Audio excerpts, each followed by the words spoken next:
මේ පෙරේද social media එක පැත්ත ගියා නම් ඔබටත් වැඩිපුරම දකින්න ලැබෙන්නේ නැත්තේ මෑගේ ෆොටෝ මෑ ගැන වර්ණනා. 1916 අප්‍රේල් 17 ඉපදුණු සිරිමාවෝ මැතිනිය ගැන 2020 අප්‍රේල් 17 යලි කතා බහක් ඇති වුණේ ඇයගේ දුව වෙච්ච හිටපු ජනාධිපතිනී චන්ද්‍රිකා බණ්ඩාරනායක දාපු මේ පෝස්ට් එකත් එක්ක. කවුද මේ මැතිනි? හිටපු ජනාධිපතිනිය දාපු මේ පෝස්ට් එකේ හැටියට සිරිමාවෝ මැතිනිය කියන්නේ රාජ්‍ය දේපල ඉතාමත් ප්‍රවේශමෙන් පරිහරණය කරපු රාජ්‍ය නායිකාවක්. ඇය ඇසුරු කරපු අය වරින් වර බෙදා හදාගත්තු අත්දැකීම් අනුවත් ඒක එහෙම තමයි. මීට අමතරව අය අපේ රට වෙනුවෙන් කළේ මොනවද? එකක් තමයි 1972 මැයි 22 ශ්‍රී ලංකා ජනරජය බිහිවීම. සරලව කියනවා නම් 1948 අපිට නිදහස හම්බුණා කිව්වට 100% අපි බ්‍රිතාන්‍යයෙන් නිදහස් වුණේ මෙන්න මේ ජනරජය බිහිවීමත් එක්ක.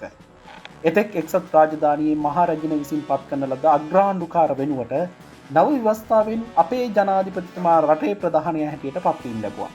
විලියම් කොපල්ලව පළමු ජනාධිපති පදවියට පත්වෙද්දී සිරිමාවෝ මැතිනිය අගමැති වුණා. තව වැදගත් දෙයක් වෙනවා. ඒ මොකක්ද? 1974 ජූනි 26 ශ්‍රී ලංකාවට කච්චදෙව් දූපත ලැබීමේ සිද්ධිය. පෝක් සමුද්‍ර සන්ධිය පිහිටි මතභේදයට හේතුපාදකුණු කච්චදෙව් දූපත බණ්ඩාරනායක මැතිනිය එවකට ඉන්දී අගමැතිනී ඉන්දිරා ගාන්ධි එක්ක පවත්වපු තියුණු සාකච්ඡාවල ප්‍රතිඵලයක් විදිහට සමුද්‍ර සීමාවේ ශ්‍රී ලංකාවට අයත් කොටස පිහිටුණු බවට එකඟත්වයක් පළ වුණා. හැබැයි මෙහෙමයි ඉතින් දැන් මෝදි ආයෙත් ඒකට හොර ඇහැ දානවා වගේ ඉඳි තියෙනවා. ඕ දැන් ඉන්න අපේ නායකයෝ රැවටෙන එකක් නැහැ හිතුනේ. ලංකාව ලෝකයේ ඇතුලේ සුවිශේෂී තැනකට උත්සලා තියන්න සමත් වුණු ලෝකයේම ලංකාව ගැන කතා වෙන තවත් වැඩක් නැතිනිය කළා. ඒ මොකක්ද? 1962 ජනවාරි 8 කොළඹ යෝජනාව සඳහා එකඟත්වයක් ලබා ගන්න මැතිනිය චීනය බලා පිටත් වුණා. මොකද කොළඹ යෝජනාව කියන්නේ? සරලව කියනවා නම් කොළඹ යෝජනාව කියන්නේ චීනය සහ ඉන්දියාව අතර ওই කාලේ ගැටුමක් තිබුණා. ඒකට ලෝකෙ කිව්වේ සිනෝ ඉන්දියන් වෝ කියලා. ඒ ගැටුම යුද්ධෙන් නෙවෙයි සාකච්ඡාවෙන් විසඳන්න කියලා ශ්‍රී ලංකාව ඇතුළු රටවල් දාපු සාම යෝජනාව තමයි කොළඹ යෝජනාව කියන්නේ.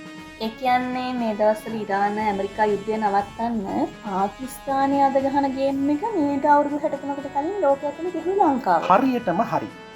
එතකොට මැතිනිය අරන් ගිය කොළඹ යෝජනාවෙන් ඉන්දෝ චීන යුද්ධය නැවතුණාද? කෙටි උත්තරේ නම් නෑ. කොළඹ යෝජනාවෙන් යුද්ධය ඍජුව නැවතුනේ නෑ. ඇත්තටම යුද්ධ නැවතුනේ 1962 නොවැම්බර් 21 වෙනිදා චීනයේ ඒකපාර්ශ්වික සටන් විරාමයක් ප්‍රකාශ කරලා. ඒ කියන්නේ යුද්ධය නවත්තන්න තීරණය ගත්තේ චීනය කොළඹ යෝජනාව නිසාම නෙවෙයි. හැබැයි මෙහෙමයි. ශ්‍රී ලංකාව ඇතුළු රටවල් ඉදිරිපත් කරපු කොළඹ යෝජනාව සටන නවත්තන්න කියලා පීඩනයක් ඇති කළා. දෙපාර්ශවයටම සාමකාමී විසඳුමකට මාර්ගය පෙන්වුවා. ඒ වගේම පසු කාලීනව සාකච්ඡා සඳහා ෆ්‍රේම්වර්ක් එකක් වුණා කිව්වොත් හරි. සරලවම කියනවා නම් යුද්ධ නවත්තලා තියෙන්නේ කොළඹ යෝජනාව නිසාම නෙවෙයි. ඒක සාමයට මඟ පෙන්වපු වැදගත් කූට උපක්‍රමයක් වුණා.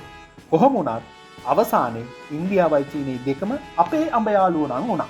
එතකොට ඔය 71 කැරැල්ල පාම් පෝලිං වගේ කතාත් සිරිමාව චරිතයත් එක්ක ගැට ගැහිලා තියෙනවා නේද? ඔව් ඒක අපි තවත් වීඩියෝවකින් කතා කරමු. වීඩියෝ එකකින් අලුත් දෙයක් ඉගෙන ගත්තා නම් ෂෙයා කරන්න. ඔබේ අදහස් කමෙන්ට් කරන්න. තවත් මේ වගේ දේවල් ගැන දැනගන්න අපේ YouTube එක subscribe කරලා තියාගන්න. page එක follow කරන්න.